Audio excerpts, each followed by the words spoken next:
Hello, my name is Todd Clear. We're in Denver, Colorado on November the 20th, 2003 at the meetings of the American Society of Criminology. And I'm going to be talking to Dr. Gerald Lynch, who is president of John Jay College in the City University of New York. And I'm going to be talking to him about his career in criminal justice and his understanding of where the field is headed. Welcome. Thank you, Todd. So I wonder if you could begin by telling me a little bit about your academic preparation and how you got started in the field of criminal justice. Well, I'm not quite sure, but I could tell you what sort of led up to it. I think I haven't all put it together. I grew up in the Bronx, and my father and my grandmother thought it was too parochial a neighborhood. It was mostly Irish and German, and thought it would be good if I went away to high school. So I went away to a French-Canadian school in Montreal where an uncle had gone, and I knew no French, and it was all in French, and we learned Greek and Latin and all at the same time, so I was quite the butt of a lot of jokes because I would add a Greek or Latin word to the French sentence, and it was torture. But I really, at 13, had to adjust to a totally different culture. The War of 1812, which they're called the Invasion of Canada War. And so I came back after the second year. It was really great for skiing and for a real change, but I really wanted to get back to my friends in New York, really. So then I went to college and majored in French because I had such an interest in that. And then decided to go into business. I graduated from Fordham and went into Bell Laboratories as an intern, and it was a fascinating thing. It was 18 months of learning how to know a modern company. So we were in personnel and public relations and et cetera, and I really enjoyed that. But I just got an interest in psychology as I was going along, and I was reading more and more books about it, and decided to take a degree at the New School University, which I did. And then I got into NYU and Columbia clinical psych program, which were two very good ones in the city and still are. And then as I was going through my internship at various hospitals, I was asked to teach at John Jay College. Ben Locke, who was the first dean of students, after the college opened in '65 and '66, he asked me to come and teach psychology. So I said to him, Ben, I never taught anything. And he said, it's $300 a month, and I said, I'll do it. And he said, after doing it for 6 months, they asked me to come on full time in '67. But I was doing my thesis, so they said I could do the thesis at the college with the students, which I did. So I was, then I became dean of students in '68. So I was dean of students, I was teaching full load of 8 courses a year, and finishing my thesis and being dean of students. So when faculty tell me that they haven't got time to do the any course load, I wink, because I do know that you can do a lot with the time you have. In fact, a good friend of mine, John Cronin, came over from the police department. I said to him one time, John, how is it different at John Jay than it is in the New York Police Department? Well, he said, the only easier way to make money is to print it in the basement. A joke that the faculty, I don't usually use that too often with the faculty because they don't think it's too funny.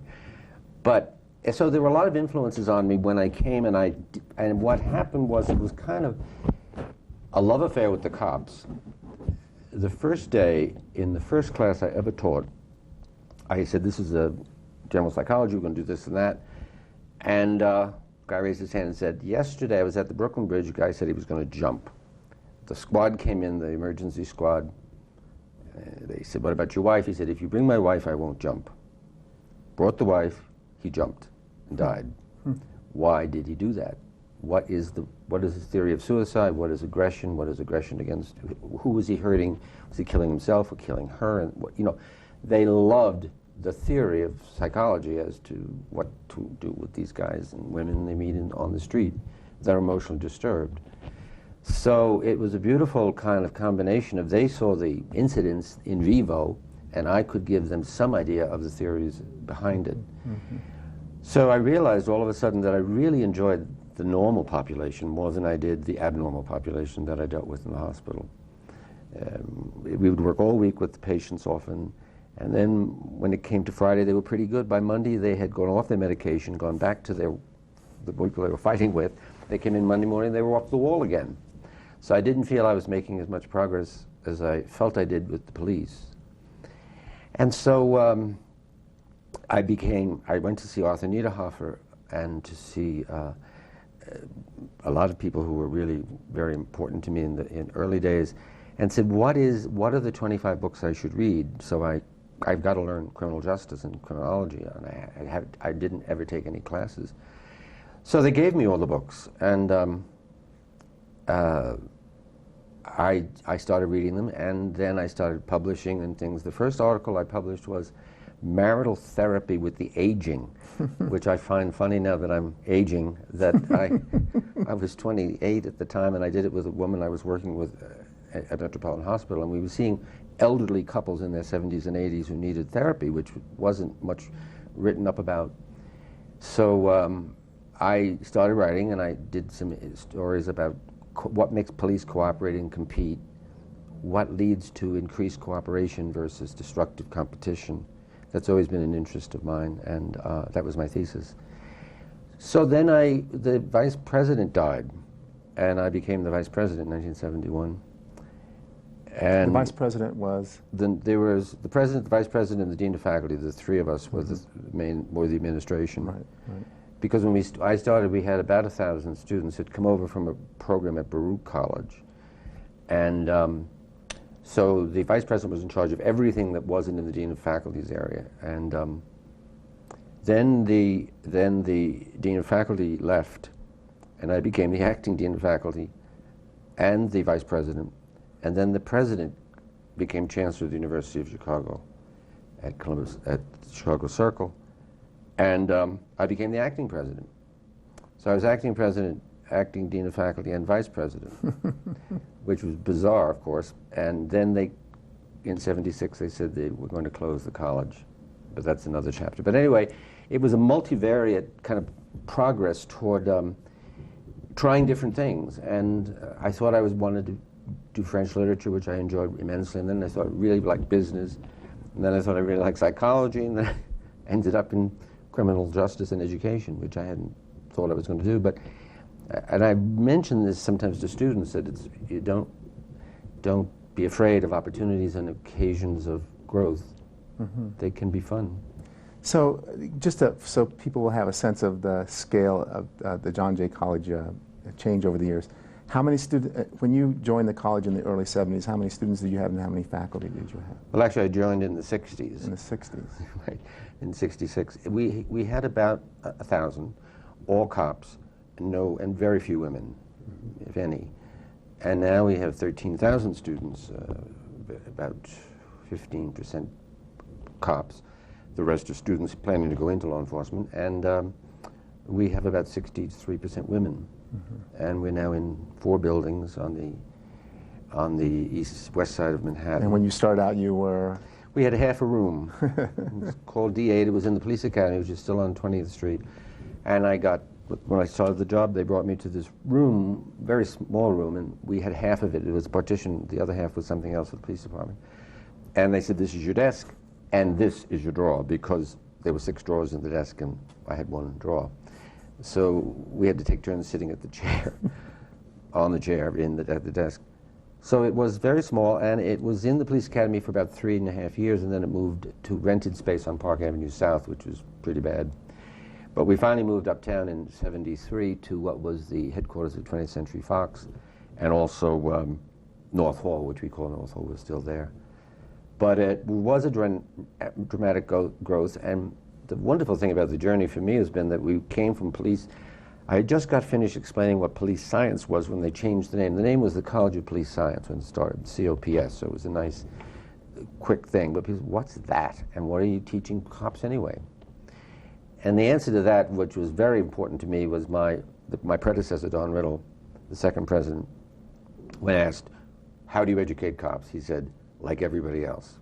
You give them a broad liberal arts education. And a curious thing that when the faculty started at John Jay, they were mostly from Princeton. A big group, about 7 or 8 faculty came up from Princeton, and they were the dean of faculty, the second president, the chairman of the humanities department, the chairman of the English department, the professor of philosophy, all having a very big impact on John Jay. And when Princeton gave us $250,000 after 9/11 to help us get our job done better, it was amazing to Princeton. They didn't know that Princeton had been so important in founding John Jay. And I think that's why the liberal arts strength of the curriculum, which was very strong, as you know, with general requirements, is what made John Jay, I think, as good as it is. It's not a technical, vocational, how to do fingerprinting or any of that. It was a liberal arts college, and we did that well. And so students who wished to go into other fields with that degree could. They weren't. But it still took us a long time to have people say, what is the College of Police Science? And then what is criminal justice? What the hell is that? And so now, of course, it's on everybody's mind. Criminal justice, criminology, crime, is terrorism. Talk about 1976. Well, that was I had been just made, in December 75, I was appointed as the acting president, and I took over January 15th of 76, and roughly 7 weeks later, February 22nd, they announced they were closing 5 colleges. The president had sent a message to New York in which the Daily News said, New York dropped dead. And the university was broke and had to merge 5 colleges, and they figured that with a new acting president and a bunch of Irish Catholic cops, which is what they thought was much more diverse than that, but that was the kind of stereotype.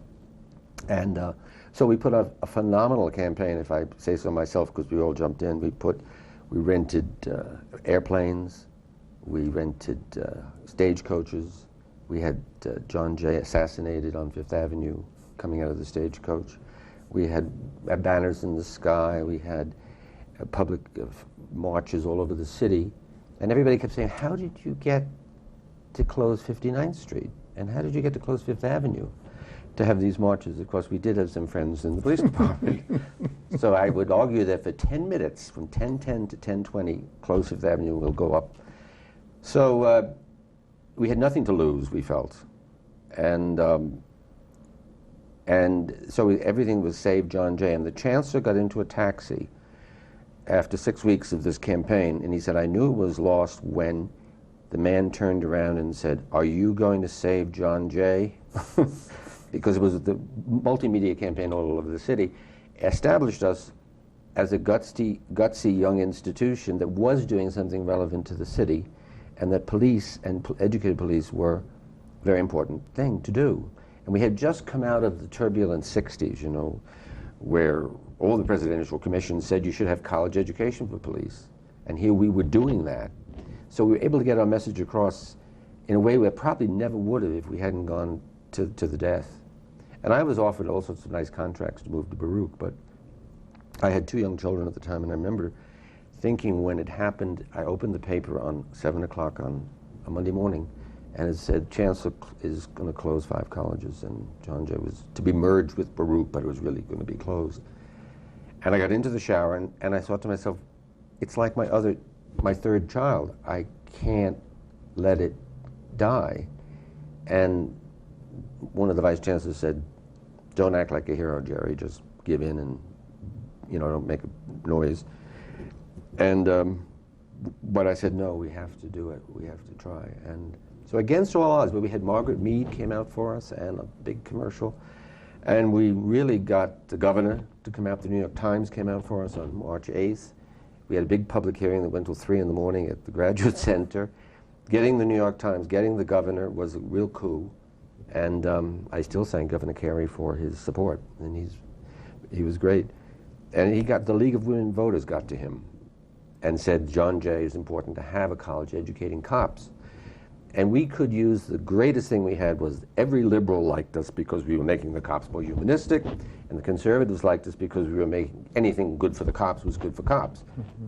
So we could go to the most conservative part of the legislature or business community, and they were right on. And the same with the liberals. They felt, well, good, we're finally getting non-brutal, non-pigs, and because they would yell at us about, you know, a bunch of pigs. And those days in the 60s and 70s, it was rough to be at a college of police science in a way.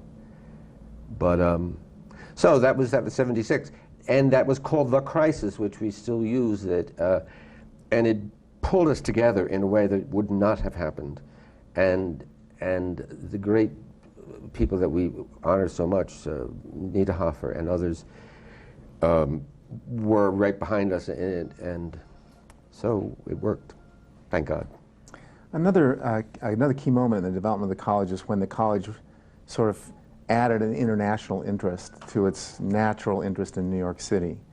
Can you talk a little bit about the how John Jay College became an international school? Well, again, Princeton helped a great deal. Don Riddle, who was the dean of faculty and then the president, was a real Anglophile, as so many were from Princeton, and so he went to the British Police College unannounced. He just went and said, "Would I come visit you?" which was south of London, Bram's Hill, about 33 years ago now. And he went up to the then dean and said, "We'd like to start an exchange." And they did. The dean came over himself. His name was John Stead, who then became our graduate dean after he left Britain. And he's still alive and still functioning and happy, as witty as ever in Hyannis, Massachusetts. And we started an exchange. And one of the more famous stories was that we had opportunities for celebration a lot at John Jay, and which meant we would have a drink in the afternoon. But Don said to us when we came in, "We're going to have to change our style because he doesn't drink anything." Well, the first day he came over, he went out with the whole Law and Police Science Department, and those days everybody drank hard liquor. And so they all went to the bar, and I stopped by because it was a place called Molly Malone's, which was really the faculty club on 3rd Avenue. And there he was belting them back. And so the next day I said to Don, "Who is it you said didn't drink?"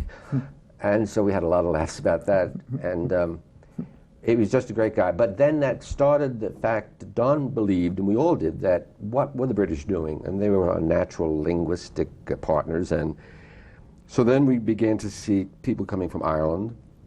And then we began to get more from France and Israel and Australia. And then it became clear that we really should be globally looking at the pictures of crime. Crime was getting global, money laundering and drugs and everything else. And so Frida Adler actually made a great speech at John Jay, a very determining speech. I've always complimented her, in which she said, unless you're global, you will be totally behind the times. It's enough for faculty to look at their navel, but if you don't look outside the world, you'll be absolutely devastated, and you'll be cheating your students. And computer literacy and global international became kind of the mantra of many of us, that we were eager to get that component. And then it turns out we had a great time doing it. We all like to travel. And the governor of Puerto Rico came along and asked us to give an associate degree in Puerto Rico, and we did that in Spanish, 1,500 miles away, which everybody said we couldn't do in a different culture, and it worked beautifully. Politics took over, and the governor stepped out of office. He's going to run back. He's running again, and if he gets back in, we'd love to go back and work with him. But then we began to do all sorts of other things internationally. And you've had conferences now in which cities? The international conferences that John Jay co-sponsors with the local criminal justice folks internationally. Right. Which cities have you been in? Well, the first one was St. Petersburg. And the reason was that I was asked to go by the Greater New York Conference on Soviet Jewry in the mid-70s to Russia with other non-Jews to attest to the fact of what Jewish refuseniks were saying, or how they were being so badly treated. And I went and I met Alexander Sakharov and many of the leading dissidents all over Russia, and came back and were able to see this. But I saw the deteriorating nature of the criminal justice system in the Soviet Union. When the Soviet Union fell apart, I'd been back a couple of other times, again, looking into Jewish refuseniks, and we got involved with the University of Leningrad, and then they were about to change the name, either back to St. Petersburg or Peterhof, and there's a big debate, and so I came to Leningrad on a Friday and left on Monday, and my friend said, "You came to Leningrad and you left St. Petersburg," because the Duma had met that Saturday and changed the name. And so we met, and we had a big conference in '92 in St. Petersburg, and everybody with bated breath, but we had over 350. It worked beautifully. And then from there on, we did New York and Dublin, Bologna, Budapest, London last time, with Tony Blair was the main speaker, and it was a very big turnout. And now this, 2004, will be Bucharest, and we believe 2006 will be Mexico City.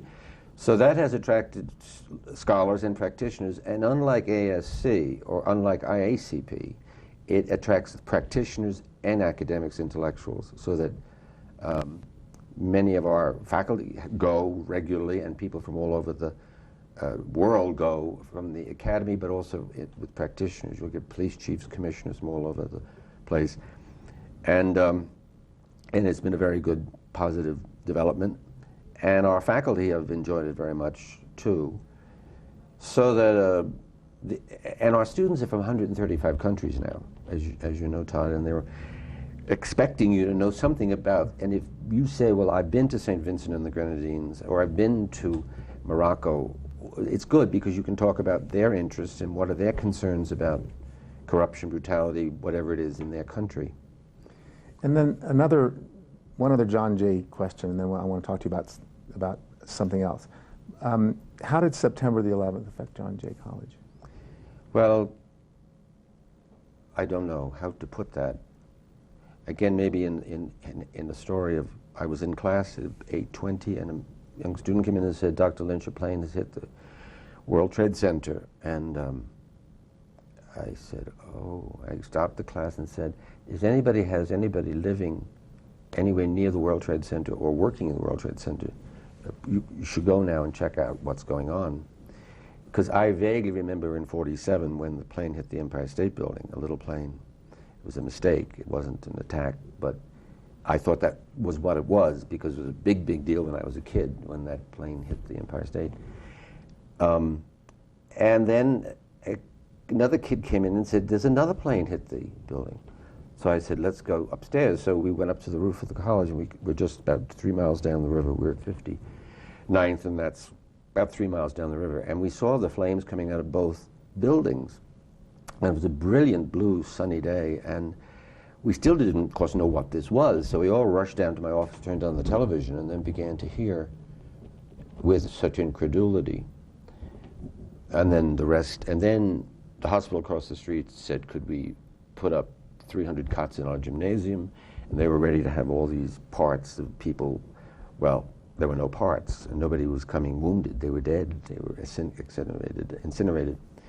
So finally, about 2 o'clock, I went on the intercom and told everybody to go home because the subways had stopped and people had a long way to go. And at least in daylight, they could make it, even if they had to walk, which many of them walked many, many miles.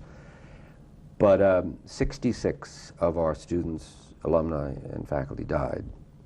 So it was, it was not, as the mayor said, if one had died, it would have been awful. But when there was thousands who died, and many of them were firefighters, of course, who, and everybody knew somebody or many.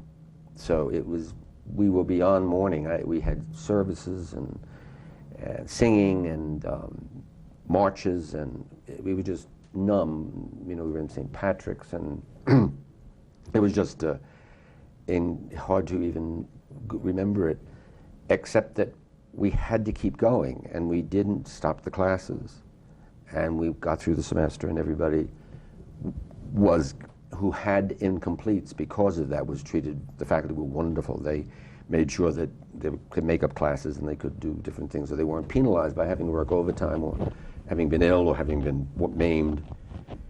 But it was, the New York Times, as you may remember, had a picture of all 2,700 who died, and there were 14 who were named Lynch. And I have the pictures on my desk, and none of them were John Jay graduates or students, but it hit us in a way that nothing else has, I suppose. And then we wondered what would the freshman class, what would it look like? And it went up 30%. So again, it was very emotional. People kind of were saying, the governor came and said that you have taken the place, you're taking the places of those who died, and it was very powerful stuff. And they did. And the enrollment has continued, as you know, going up and up and up. And now we're over 13,000, and we have to stop them. We could take 2,000 more. We could take 5,000 more if we had parking or housing. But that's another story. Let me ask you a question about your academic work. I mean, we focus mostly on your role as a leader of a criminal justice education institution. Talk about human dignity, your contribution in the area of human dignity. How did you get interested in human dignity and policing? And well, so forth?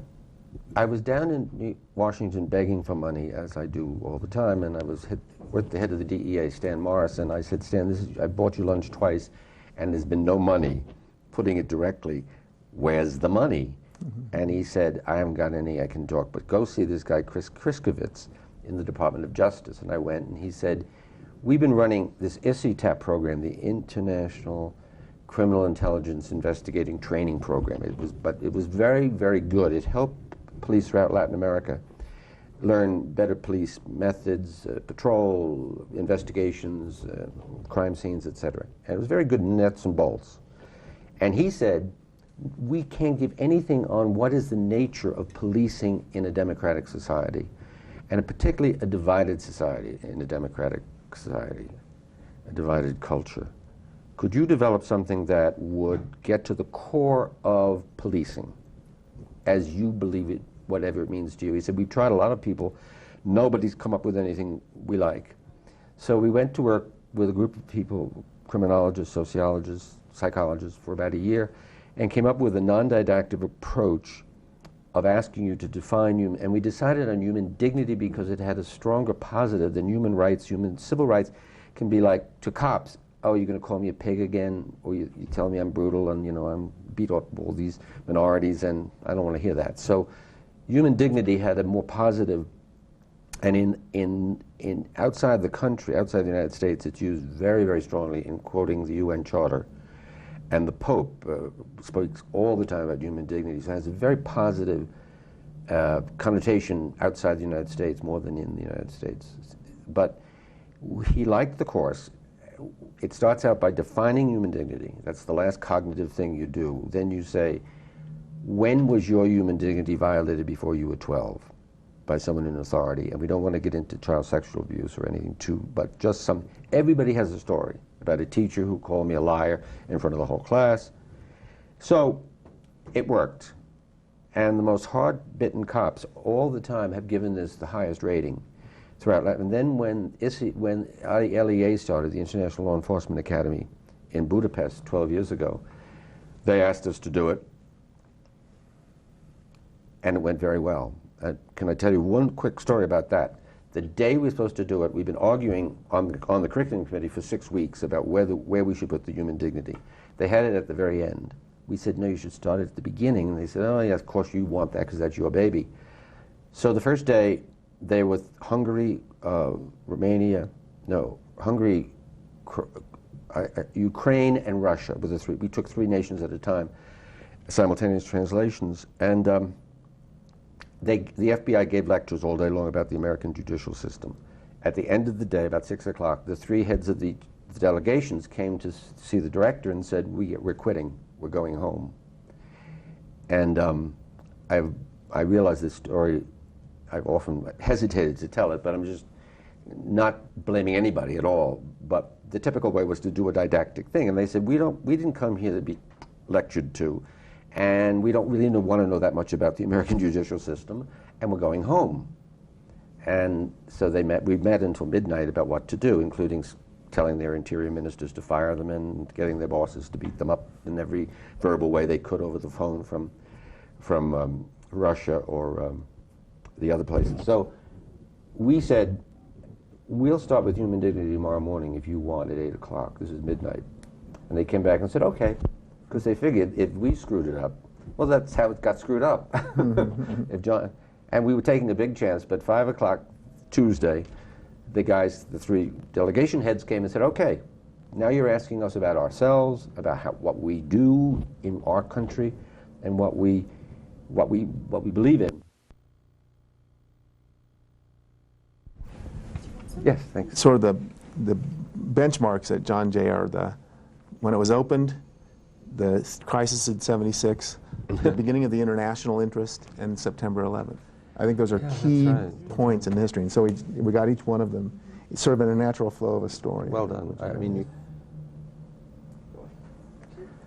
and at 5 o'clock that afternoon, the three heads of the delegations came and said, "Okay, we'll stay. You treated us like adults. You listened to us. You talked to us, and if you're going to do that, we'll stay here." And that was fantastic. And then, of course, the rest of the delegation, seeing how it worked, did put it up front. And so now each group becomes a group in that process of listening to each other for 2 or 3 days about how does your department violate your human dignity. Everybody has a story about their bureaucracy and the political interference and everything else. How does the public spit at you and call you names and so forth? How does your how does your boss, who's a tyrant, violate? So the final kind of open feeling is that the guy who I'm talking to in the car when I stop him on the road, I'm in control, and and how am I going to treat him and then finally, after all the nice words are said, it's better, more effective policing. If you treat the society with dignity, they're prepared to tell you more things. They're prepared to come and talk to you. They know you will treat them with dignity when you walk in or say, "How are you? What's up?" So it's much better policing. It's better police work. It's more effective. It's more, the public will do the policing for you. They'll say, "Oh, they were out there till 4 in the morning. We know where they went." But if you don't treat them with dignity, so then we wondered, would it work in the Muslim countries?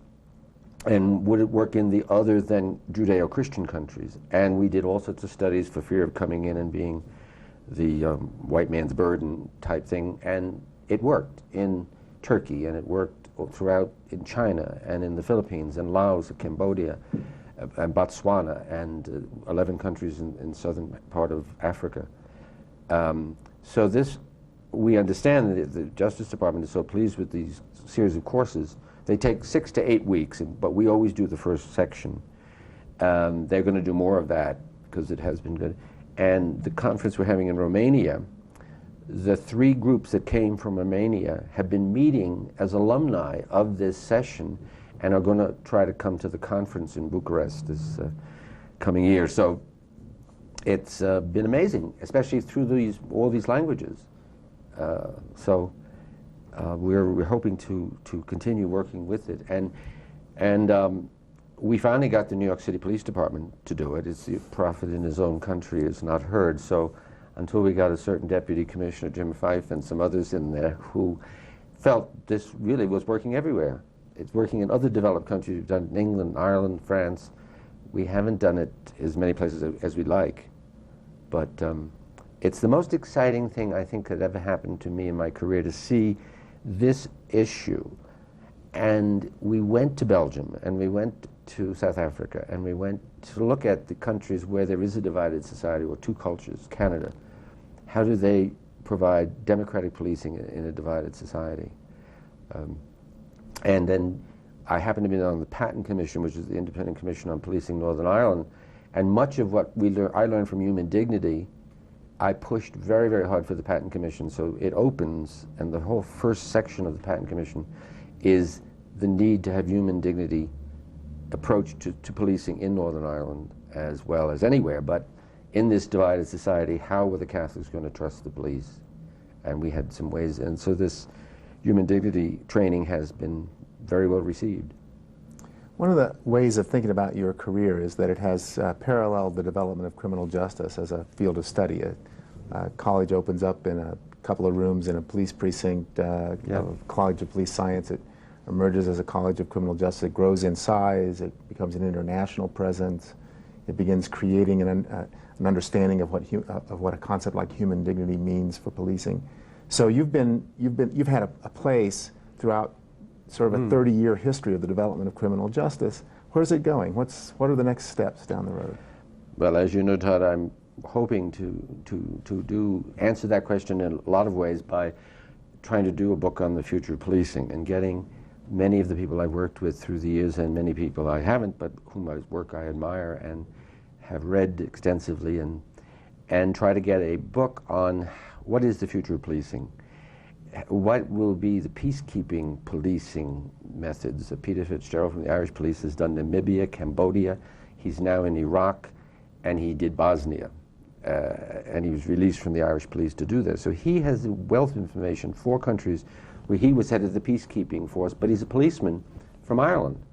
And what about analysis of intelligence? And what about the terrorism and human dignity? And all the issues that airport security, the whole question of security versus human rights, Guantanamo, and all the differences of opinion that there is about safety and human rights, human rights, civil liberties. And so I think technology is going to be so powerful, from cell phones to global positioning devices, and so I'd love to get people who've been thinking about it and whose careers have been involved with it to try to give us an idea of what they think, rather than empirical data, but just what would they think is going to happen, and what would they rather have happen or rather not have happen. And but I think that the biggest thing for me is that the nature of the interaction with the public and how the public can police effectively their world, their neighborhood, their domain. So what I do hope very strongly is that the role of higher education obviously gets expanded, because that's the best chance that every generation is going to be able to tackle these terrible dilemmas or exciting dilemmas. And one thing that I think has to happen is that the universities have to take a more active role in police training, which means that whenever you can do the courses at the university, it should be done there. In Ulster, I was speaking to the chief constable. He's been trying to get the University of Ulster to put the new police academy on the campus, and it looks like it's going to be done. That's the exact model that I think makes sense. Then you have interaction of students. Often police officers in New York or every place see the troublemakers in the society. The troublemakers are usually from minority groups, and so they think that every time they meet an Irish, a Mexican, a Pole, that they're bums. Whereas if in the university setting, you see the exact opposite end of the spectrum. You see all the striving, good, people who are making it. And so there's a lot of nonverbal communication going on in the setting, and I just think constitutional law, a friend of mine, I asked him what is he doing. He graduated from John Jay. He said, I'm teaching constitutional law at the police academy. I said, well, why? How could you be doing that? He said, oh, I took the course at John Jay. I said, you took the course? This is a while back now, a couple of years ago, so I don't want to make a comment about the present administration. He said, some of the people teaching the course has never had the course.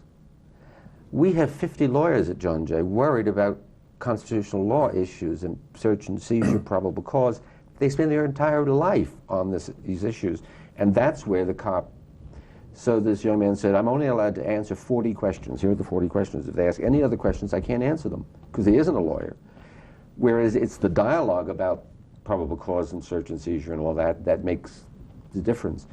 So the universities and the 1,000 programs in criminology and police science, or so in the United States, are the vehicles, I believe, for future police training. Yes, you have to have rules and regulations at the police academy, but the model that you do the training in a university-affiliated academy and then get a certificate and then go to the police department of your choice, that's like every other profession. Every other profession says you've got to get educated first, on your own, and pay for it out of your own pocket. Now we take a young kid and put him in the police academy, in New York at least, and pay him 10 months full salary while we train him. No profession does that, except the Army and policing. Maybe you could argue the Army should continue, but every other program has moved in. If you look at the last century, nursing closed down as a separate enterprise. It moved into the university. There were normal schools for education. They come into the university. There were nursing schools. I mean, I said that. And education, business schools, all have moved into the university and been enriched. Social work schools used to be separate. So that the last group that hasn't done it enough is policing. And I think that I differ with Mr. Hoover on a lot of issues, but the one thing I think he was so right about in 1927, he said the FBI agent should be college educated and have an advanced degree, because he did understand that that was essential for policing. So Robert Peel's the enemy here when he said all you need to do is have someone standing around ready to make a hue and cry, and didn't need to have a gentleman or an educated person. So I think it's important to... Let me ask you a couple of companion questions. Okay. And you can answer them in whichever order. This year you announced that after 28 years in office, you're retiring as president of John Jay College. Right. I imagine you've had some time to reflect, and I'm wondering, is there something that you can look back on and say, that was something we could have done differently? And is there something that everything around you said, this is not a good idea, and you did it anyway, risky, you did it anyway, and it made a big difference? There's sort of what I might have changed and what I'm really glad I tried. Well, what I might have changed? I think maybe I would have tried to do more private fundraising. We had to build 2 new buildings. We got almost $700 million to do it. That was my major thrust, too. The new building is costing $442 million that we're constructing. It's an enormous amount of money, and it's going to be right in the middle of Manhattan, so it's really going to be a dynamite place. But that was my main thrust, and we just got the approval a while back. I would like to have had more time to go into the private. We've done well in federal grants, state grants, but I haven't had the time, or I didn't make the time to go into the fundraising. What I did, I think it was the crisis that I refused to say they could do that. It was the stupidest thing I could think of. And they were wrong. And they were doing it because I was an acting president and because they thought the cops had no clout. In fact, a deputy mayor came up and said to us, who happened to be Irish himself, "You don't think a bunch of Irish Catholic cops are going to do anything, do you? We don't." And sure enough, when they got going, they did it. And so there is where I'm glad I did something that everybody around me, including the faculty said at a big meeting we had, "Let's close the college and go home and protest." I said, that's what they just want us to do. That's what they're trying to get us to do. You'll never come back. They'll lock the door, and that's it. You won't even get your books out of the college. So it's and everybody, everybody was for not fighting, but really, everybody came around and they did it. And also, we didn't have a structure. I said, everybody do whatever you think. It makes good sense. And they would come and say, should I speak to the Board of Rabbis? I said, of course speak to the Board of Rabbis. Should I go? Don't even ask me.